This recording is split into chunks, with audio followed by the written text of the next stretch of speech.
ইল্লাল্লাহ লা ইলাহা লা ইলাহা লা ইলাহা লা ইলাহা ইল্লাল্লাহু মুহাম্মাদুর রাসূলুল্লাহ। সকলে সাল্লাল্লাহু আলাইহি ওয়াসাল্লাম। যাদের হৃদয়ে আছে আল্লাহর ভয় তারা কবু কত ভুলে যায় না। যাদের হৃদয়ে আছে আল্লাহর ভয় তারা কবু কত ভুলে যায় না। আল্লাহর প্রেম ছাড়া এই দুনিয়ায় কারো কাছে কোনো কিছু চায় না। যাদের হৃদয়ে আছে আল্লাহর ভয় তারা কবু কত ভুলে যায় না। আল্লাহর প্রেম ছাড়া এই দুনিয়ায় কারো কাছে কোনো কিছু চায় না। খারাপ লাগে নাকি?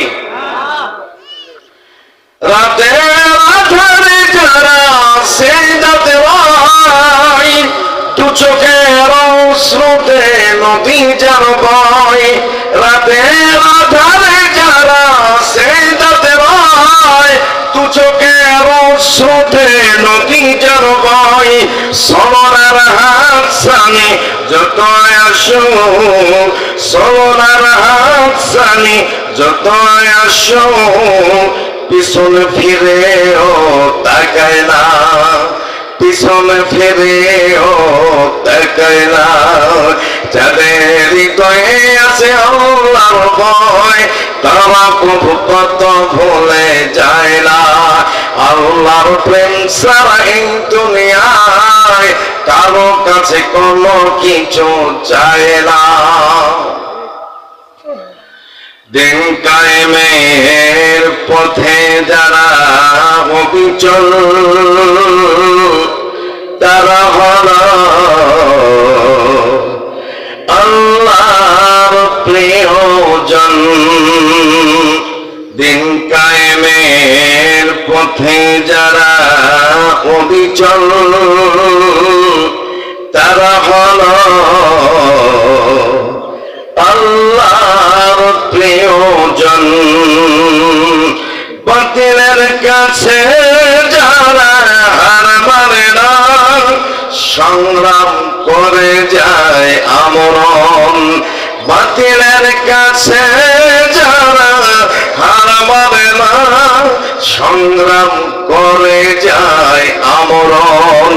যাদের হৃদয়ে আছে আল্লাহর ভয় তারা কবু কত ভুলে যায় না।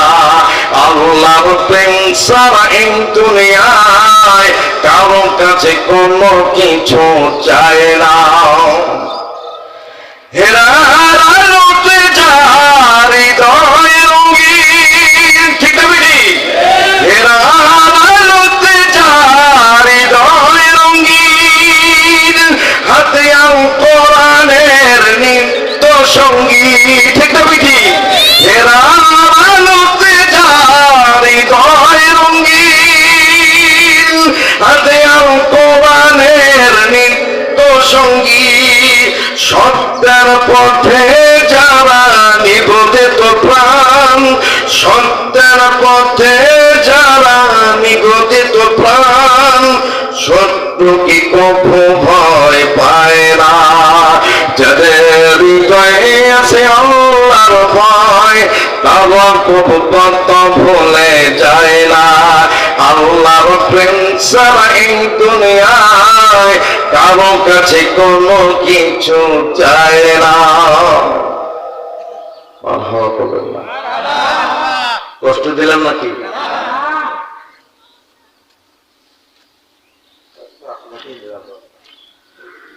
কুষ্টিয়াপাড়া আদর্শ নূরানী মাদ্রাসার উদ্যোগে প্রথম বর্ষ ঐতিহাসিক তাফসীরুল কোরআন মাহফিলের দিনের বেলা 10 তারিখ কোরআন তাফসীরুল কোরআন মাহফিলের সম্মানিত সভাপতি জনাব মোহাম্মদ মিজানুর রহমান, সমাজসেবক, কুষ্টিয়াপাড়া। মাশাআল্লাহ, জাযাকুমুল্লাহ খায়রান ফি হায়াতিকুম। আল্লাহ পাক আমার প্রিয় ভাইকে হায়াত দারাজ করুন, বরকতময় করুন, বলুন আমিন। আজকের মাহফিলের প্রধান মেহমান, প্রধান অতিথি জনাব মোহাম্মদ আনোয়ারুল ইসলাম, কেন্দ্রীয় মজলিস শুরা সদস্য, বাংলাদেশ জামাত ইসলামী। সম্মানিত মোহতারাম আনোয়ারুল ইসলাম ভাইয়ের জন্য দোয়া করি, আল্লাহ পাক যেন তাকে দিনের দায়ী হিসাবে অত্র 3টি থানা, 4 থানা, হাকিমপুর, নবাবগঞ্জ, বিরামপুর, ঘোড়াঘাট, এই 4টি থানার সেবা করার তৌফিক দান করুন আমিন। আজকের মাহফিলের প্রধান মেহমান জনাব মোহাম্মদ এজেড জাহিদ হোসেন, জাতীয় স্থায়ী কমিটির সদস্য, বিএনপি। উনি কি আসছেন? আচ্ছা, আমার এই প্রধান মেহমান প্রিয় ভাইয়ের জন্য দোয়া করি, আল্লাহ পাক বিদেশের মাটিতে চলার গতিতে আসমানি বালা, জমিনি বালা, সকল প্রকার বিপদ আপদ থেকে আল্লাহ পাক কবুল করুন আমিন। বিপদ আপদ থেকে মুক্তি করে তার হায়াতি জিন্দেগি সকল প্রকার ইহসানময় করুন আমিন। আজকের মাহফিলের বিশেষ মেহমান আমার প্রিয় বন্ধুবর, বিশিষ্ট আলমীদিন, আন্তর্জাতিক খ্যাতিসম্পন্ন মুফাসসির কোরআন হযরতুল আল্লাম হযরত মাওলানা আবু জাফর এম.এ. মতিন, সাবেক আলোচক ইসলামিক টিভি। আমি আমার প্রিয় ভাইয়ের জন্য দোয়া করি, আল্লাহ পাক যেন দিনের বলিষ্ঠতা, নেতৃত্ব দেওয়ার তৌফিক দান করুন আমিন। আজকের মাহফিলের বিশেষ আলোচক হযরত মাওলানা মোহাম্মদ সাইফুল ইসলাম, ডবল টাইটেল, দিনাজপুর। আমার আগে যে কথা বলছিলেন অত্যন্ত সুন্দর। আমি আমার প্রিয় ভাইয়ের জন্য দোয়া করি, আল্লাহ পাক যেন দিনের খাদিম হিসেবে করবে আমিন। আজকের মাহফিলের বিশেষ অতিথিবৃন্দ, আজকের মাহফিলে আমন্ত্রিত অতিথিবৃন্দ, আজকের মাহফিলে মঞ্চপুষ্ট আছেন সম্মানিত ব্যক্তিবর্গ। আমার সর্বপ্রতিষ্ঠ আছেন আমার পিতৃতুল্য মুরব্বিয়ান। আমার সামনে বসে আছেন জাতির শ্রেষ্ঠ সন্তান নায়েবে রাসূল আল আলম ওয়ারাসাতুল আম্বিয়া, যাদের জুতো জানার মতো যোগ্যতা নেই, এরকম আরো বসা আছেন। আরো বসা আছেন আমার সমবয়সী এবং যুবক এবং সিনের কাছে কাছা পদ্মার আলোর অবলশ্বর সুশীলা মা ও বোনেরা, সকলের প্রতি আমার সালাম। আসসালামু আলাইকুম ওয়া রাহমাতুল্লাহি ওয়া বারাকাতুহু। আপনারা ভালো আছেন? আপনারা দীর্ঘক্ষণ ধরে কথা শুনছেন। আমি আপনাদের সামনে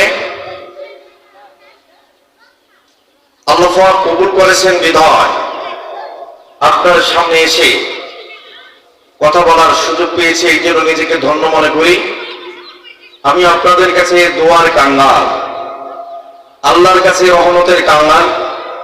আপনারা যদি দোয়া করেন, আমার আল্লাহ যদি রহমত করেন, ইনশাআল্লাহ কোরআন এবং হাদিস থেকে কথা হবে ইনশাআল্লাহ। আজকের এই মাহফিলে আমরা এসেছি, বসেছি খুশিকে, আওয়াজ দেবেন খুশিকে। আমি কি কবরস্থানে কথা বলছি না জীবিত মানুষের সামনে কথা বলছি? তাহলে একটা আওয়াজ দিতে হবে। আমরা এখানে বসেছি কোরআন শোনার জন্য। আল্লাহ পাক বলেছেন, যদি কোনো ব্যক্তি আমার সঙ্গে কথা বলতে চায়, সে যেন আমার কোরআনের তাফসীর শোনে, তাফসীর পড়ে, তাহলে আমার সঙ্গে কথা বলা হবে। তাহলে এই মুহূর্তে এই মাহফিলে আমরা এসে বসেছি কোরআন শোনার জন্য, তাফসীর শোনার জন্য। তাহলে আমরা তাফসীর শুনলে, তাফসীর শ্রবণের জন্য বসেছি, তাহলে কথা বলছি কার সঙ্গে? জোরে বলেন, কার সঙ্গে?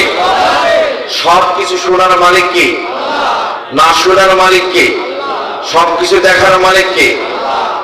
সবকিছু থেকে আমাদেরকে রহমতে বরকতে লালন পালন করার মালিক কে? যা কিছু আমাকে আপনাকে দিয়েছেন এটার মালিক কে? আমার আপনার হায়াতের মালিক কে? আমার আপনার মৃত্যুর মালিক কে? আমার আপনার মৃত্যুর মালিক কে? আবার বলছি মৃত্যুর মালিক কে? তার মানে আপনাদের কণ্ঠের মধ্যে আওয়াজ কম, মনে হয় আপনাদের অনেক দিন বাঁচবে।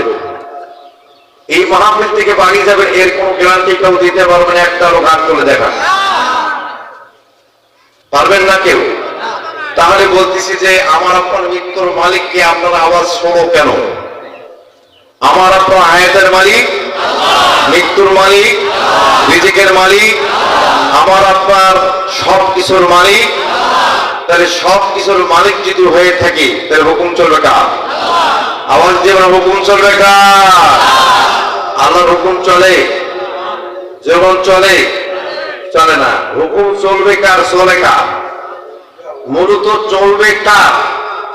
আর বর্তমান হুকুম চলে কার? মানে কথাটা একই মতন মনে হচ্ছে।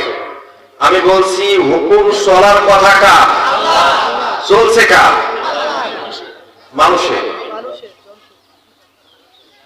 এই বাংলাদেশের জমিনে আজকে আমরা মুসলমানরা অসহায় বোধ করতেছি, কারণ আমাদের কর্মের কারণে। কিসের কারণে? আমাদের কিসের কারণে? সাইড টকিং হবে না, বাচ্চাদেরকে ছেড়ে দিয়ে সাইড টকিং করবেন না। আমি অল্প সময় পেয়েছি, অল্প সময়ের মধ্যে কিছু গুরুত্বপূর্ণ কথা বলতে চাই ইনশাআল্লাহ। হুকুম চলার কথা কার? আর চলছে কার? এর জন্য দায়ী কে? আমরা। কে দায়ী? আমরা। আমরা দায়ী এই জন্য আল্লাহর খাই, আল্লাহর বলি, আল্লাহরটা গ্রহণ করি, আল্লাহর রিজিক খাই, আল্লাহর জমিনে চলি। তারপরও আমরা বলি আমার। ঠিক আছে? তারপরে বলি কি? আমার। আমার বলতে কিছু আছে? আপনারা আওয়াজ দেন না। আমার বলতে কিছু আছে না।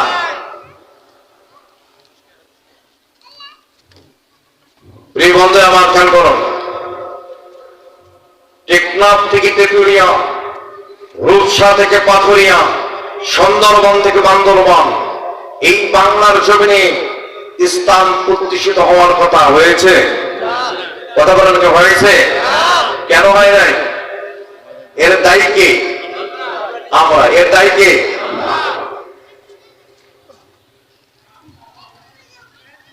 আইয়ুবের শাসন, শেখ মুজিবের ভাষণ, আইয়ুবের শাসন, শেখ মুজিবের ভাষণ। ঠিক না ঠিক? বলবো বলবো।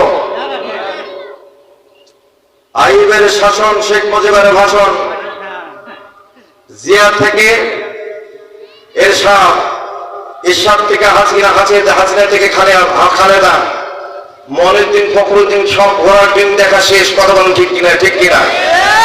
দেশ এখন জনগণ, মানুষ, জনগণ এখন বিপদে। জনগণ যখন বিপদে পড়ে তখন পড়ে ইউনূস, দেশ বিপদে পড়ে ডক্টর ইউনূস। কথা বলেন ঠিক কিনা? দেশ বিপদে পড়ছে ডক্টর ইউনূস। অনেকে ডক্টর ইউনূসকে মনেই করে না। একটা অরিজিনাল একটা মাল। এটা কি? অরিজিনাল একটা মাল। এই যত তাল, যত নানান খাপ সব দেখেছি। যে জমিনে যখন সূর্য যখন উদিত হয়, আলোকিত হবে নিশ্চিত। কথা বলেন ঠিক কিনা? সূর্য যখন ওঠে কাউকে বলে ওঠে? মনে করিয়েন না ওয়াজ শুরু হয়, ওয়াজ কিন্তু শুরু হয়ে গেছে। সূর্য যখন ওঠে কাউকে বলে ওঠে? আলোকিত নিশ্চিত। কথা বলেন ঠিক কিনা? এখন আমরা সূর্যের আলোয় আলোকিত। কথা বলেন ঠিক কিনা?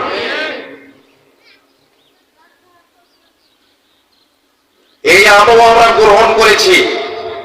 সূর্য যখন উদিত হয় আমাদেরকে বলে নাই, আল্লাহর হুকুমে উদিত হয়েছে।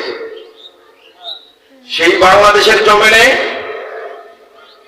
যে সমস্ত ভার্সিটির ছেলেরা তাহাজ্জুদের নামাজ পড়ে, ফজরের নামাজ শেষে, কোরআন এবং হাদিস অধ্যয়ন শেষে প্রত্যেকটি ছাত্রাবাসে কালেমার দাওয়াত নিয়ে যে কালেমার আমন্ত্রণ করেন, আগামী দিনের আমন্ত্রণ করেন, কোরআন সুন্নাহ আগামতের আমন্ত্রণ করে এই সোনার ছেলেরা, এই বাংলাদেশের তামাম ছেলেরা, যুবকরা আজকে যদি নেতৃত্ব না দিত, বাংলাদেশের হিসাবে প্রতিবাদ থেকে আমরা মুক্তি লাভ করতাম না। এই চমৎকারের কারণে বাংলাদেশে সূর্য উদিত হয়েছে। এই সূর্যের কারণে আজকে যে সমস্ত ছেলেরা অকাতরে জীবন দিয়ে গিয়েছে, যে সমস্ত লোকজন অকাতরে জীবন দিয়ে গিয়েছে, যেমন বাংলাদেশের জমিনে ইসলামের স্কলাররা অকাতরে ফাঁসির মঞ্চে জীবন দিয়েছে, অকাতরে ইঞ্জেকশন ফুস করে জীবন দিতে হয়েছে, অকাতরে বাংলাদেশের জমিনে জীবন দিয়ে রক্ত দিয়ে গেছে। যেমন আকাশ থেকে বৃষ্টি বর্ষণ হোক, জমিন কৃষি আমাদের জন্য উর্বরিতে পরিণত হোক, যে জমিনে রক্ত ধরে শহীদের রক্ত ধরে সেই জমিনে ইসলামের রাত বাস্তবায়নের জন্য, ইসলাম কায়েমের জন্য ওই জমিন উর্বরিতে পরিণত হয়, ওই দেশ ইসলামের ঘাঁটিতে পরিণত হয়ে যায়। কথা বলেন ঠিক কিনা? বাংলাদেশের জমিন এখন ইসলামের দুর্গের ঘাঁটিতে পরিণত হয়ে গেছে। যত তাপ, যত নানান খাত, যত কিছু দেখেছি, আর দেখার টাইম নেই, আর পরোয়া করার টাইম নেই। আমাদের সামনে এখন সূর্যের আলোর মতো ঝকঝকে ঝকঝকে উন্মুক্ত কোরআনের আহ্বান, উন্মুক্ত কোরআনের বার্তা, উন্মুক্ত কোরআনের ডাক, উন্মুক্ত সত্যকের শাসন। ওই সত্যকের শাসন সবার ভাতে, সবার মুখে ভাত, সবার কাছে ইসলামের দাওয়াত আসবে, সবার হক প্রতিষ্ঠিত হবে। এই হক প্রতিষ্ঠিত করার জন্য বাংলাদেশের জমিনে আর কোনো জিহাদ হবে না। কিয়ামতের পূর্ব মুহূর্ত পর্যন্ত জিহাদ আমাদের জন্য বর্তমান একটাই আছে, সেটা হলো আমার আপনার আমানতের মাধ্যমে, ব্যালট পেপারের মাধ্যমে, ভোট যুদ্ধের মাধ্যমে জিহাদ করে এই কালেমার হক প্রতিষ্ঠিত করার জন্য কারা কারা রাজি আছে? দুহাত তুলে আমার আল্লাহকে দেখাই না।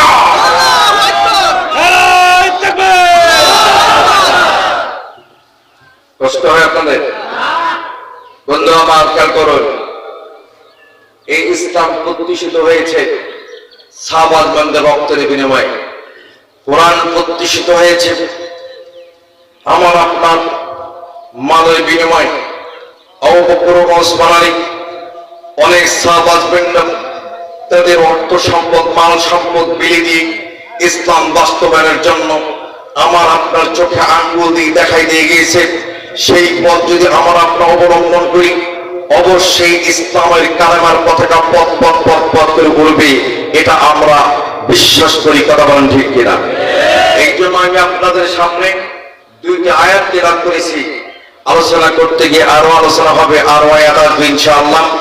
আমি আপনাদের সামনে তেলাওয়াত করেছি। আজকে আমরা অনেকেই করি, আমি নামাজ পড়ি, আমার নাম আব্দুল জলিল, আমার নাম আব্দুর রহমান, আমার নাম হলো আতাল গনি, আমার নাম হলো মশিউর রহমান, আমার নাম ফিরোজাল মামুন। আমরা দাবি করি আমি মুসলমান, আমি দিনদার, আমি ইমানদার, আমি হাজি, আমি মুফতি, আমি হলো ফকি, আমি হলাম মুহাদ্দিস, আমি হলো তাফসীরক, আমি মেম্বার, আমি চেয়ারম্যান, আমি এমপি, আমি মন্ত্রী, আমি ইমাম। এইভাবে আমরা পরিচয় দেই। প্রকৃতপক্ষে পরিচয় দিয়ে লাভ নাই। পরিচয় যদি দিতে হয় সেটা হলো কোরআনের রাজ বাস্তবায়নের মাধ্যমে পরিচয় দিতে হবে। কতক্ষণ ঠিক কিনা? আমার আপনার যখন কবরে প্রশ্ন করা হবে, প্রশ্নের জবাব সওয়াল যতই আপনি আমল করেন লাভ হবে না। আমল করতে হবে একমাত্র কোরআনের হুকুমতের আমল। কতক্ষণ ঠিক কিনা?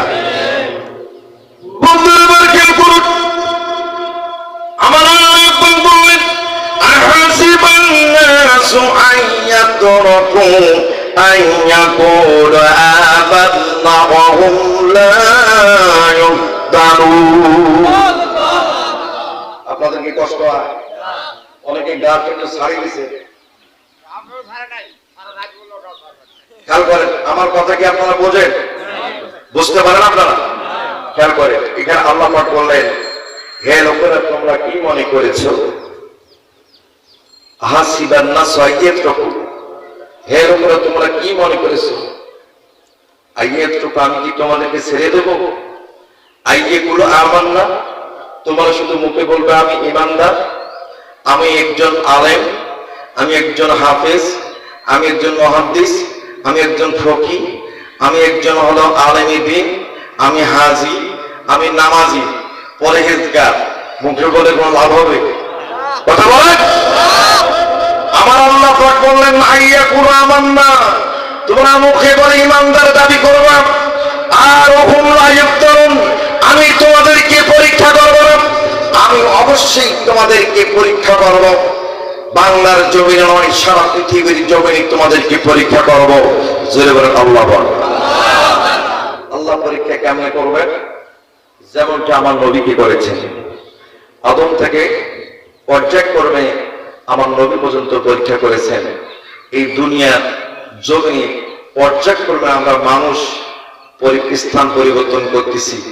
আমার বাপ ছিল এক সময়, আমার বাপের বাপ ছিল, তার বাপ ছিল, তার বাপ ছিল। কত বলেন ঠিক কিনা? আমি আজকে আছি, আগামীকাল আমার ছেলে, ছেলের পর ছেলে, তার ছেলে, তার ছেলে, এইভাবে কেমন পর্যন্ত চলে যাবে। কথা বলেন ঠিক কিনা? এই পরীক্ষা আল্লাহর জমিনে প্রত্যেকটা মুসলমান ইমানদারকে দিতে হবে। ইমানদাররা যদি পরীক্ষার উত্তীর্ণ হতে পারে তবেই সেটা পাক্কা সচ্চা মুসলমান। কথা বলেন ঠিক কিনা? নিজেকে ইমানদার দাবি করবেন, পরীক্ষা দিবেন না। ওই তুলতুলা মুসলমান, গুলগুলা মুসলমান, আল্লাহর কাছে কোনো দাম নাই। ঠিক আছে? পরীক্ষা দিবেন না, ইমানদার দাবি করবেন, সেটা কখনো হতে পারে? আরে জীবন চলে যাচ্ছে, ছেলেরা আসছে, ছেলে বলতেছে, পিতা ছেলেদেরকে বলছে, আমার বাপজিরা, আমি যখন ফাঁসির মঞ্চে যাব, আমি কিরকম পাঞ্জাবি পরে যাব বলো তো? দুই উপযুক্ত ছেলের মধ্যে বলছেন, তিনজন উপযুক্ত ছেলের মধ্যে বলছেন বড় ছেলে যে আব্বা, আপনার কাছে যতগুলো পাঞ্জাবি পায়জামা আছে সবচেয়ে যেটা ভালো দামি সেটা পরে আপনি ফাঁসির মঞ্চে যাবেন। সুবহানাল্লাহ বলে কত বড় ঈমান। ছেলেদের পরামর্শ নিয়ে দুই নম্বর বলছেন যে আব্বা, তোমরা যাও, তাড়াতাড়ি দেরি হয়ে যাবে, আমার মায়ের পাশে অমুক জায়গায় তোমরা আমার কবরটা খনন করবা। সে কি মারা গেছে? আওয়াজ দেন, মারা গেছে? জীবিত অবস্থা বলছে আমার তো ফাঁসি হবে, কবরটা আমার ওই জায়গায় দিয়ে দিল। ছেলেরা পৌঁছে নাই, তার ফাঁসি হয়ে গেল। বলেন তো, ছেলেরা বের হওয়ার আগে বললেন, বাবারা তোমার আম্মাকে দেখিও, পরিবারের একজন সদস্যকে নিয়ে ছোট্ট করে একটা দোয়া করলেন। কারাগারের রক্ষীরা লাইট অফ করলেন, তারও অংশগ্রহণ করলেন। ছেড়ে দিলেন, মঞ্চের দিকে যাচ্ছে, জলটুকি পড়াই দেবে, বলছেন না আমাদের দাও, আমাদের দাও, আমি পড়বো। বলছে না, আপনি পড়লে এটা আইন লঙ্ঘন হবে। তখন কারারক্ষী তার নিজেই জলটুকিতে পড়াই দিয়েছেন। জাল্লাদ শাহজাহান তার লেখনীতে, তার বইয়ের মধ্যে উল্লেখ করত, আমি জীবনে একটা জীবন্ত ওলি যদি দেখি সেটা হলো ওই লোকটি। সুবহানাল্লাহ।